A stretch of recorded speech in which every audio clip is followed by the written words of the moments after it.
కమెడియన్లు మీరు చూస్తుండగానే ఒక 3 సెట్స్ మారిపోయారు. ఫస్ట్ 80లో ఉన్న సెట్ మారిపోయింది, 90లో సెట్ మారిపోయింది, ఇప్పుడు కొత్త ఇదంతా వచ్చింది. అందరితో మీరు క్లోజ్గానే ఉన్నారు. పర్టికులర్గా బ్రహ్మానందం గారితో మీకు చాలా స్నేహం ఉంది. మీరు వాస్తవంగా అయితే మీరిద్దరు ప్రత్యర్థులు, అంటే ఇన్ ద సెన్స్ సినిమాల్లో. కానీ మీ ఇద్దరి మధ్య ఒక మంచి స్నేహం, ఒక అవగాహన ఉంది. ఆయనకున్న అతి కొద్ది మంది సన్నిహితులు మీరు ఒకళ్ళు అంటారు.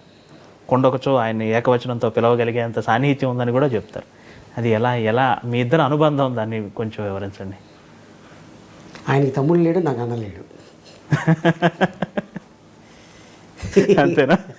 ఇంకా చెప్తున్నా అంతే. ఇక సింపుల్ వర్డ్.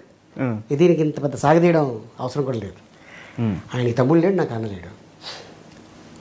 ఆయన నా టైమింగ్ చూసి చాలా గర్వంగా ఫీల్ అవుతాడు. నేను ఆయన టైమింగ్ చూసి బ్రహ్మానందం.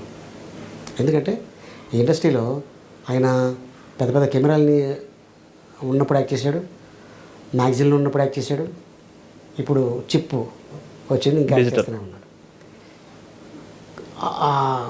లాంగ్ టర్మ్ అనేది అతి తక్కువ మంది కమెడియన్స్కి ఉంది.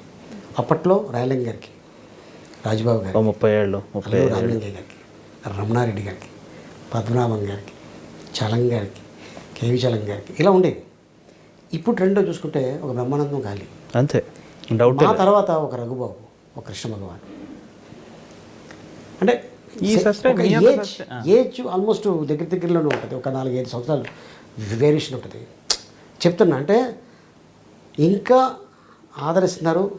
వేరియేషన్స్ చూసి అరే బాగా చేశాడు రైట్ కదా, బాగా చేశాడు కదా, అది చాలు. ఓ 4 సినిమాలు ఆర్టిస్ట్కి ఇంకేం కావాలండి.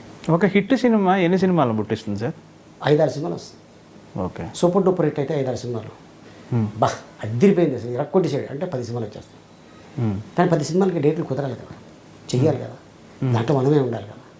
సో అందుకోసం 10 సినిమాల్లో మహా అయితే 5 సినిమాలకి డేట్లు కుదిరించుకొని మొత్తానికి చేస్తాం. అది మా అదృష్టం మేము అనుకో. మాకు పుట్టిన పిల్లలు ఉన్నారు సార్, వాళ్ళ అదృష్టం.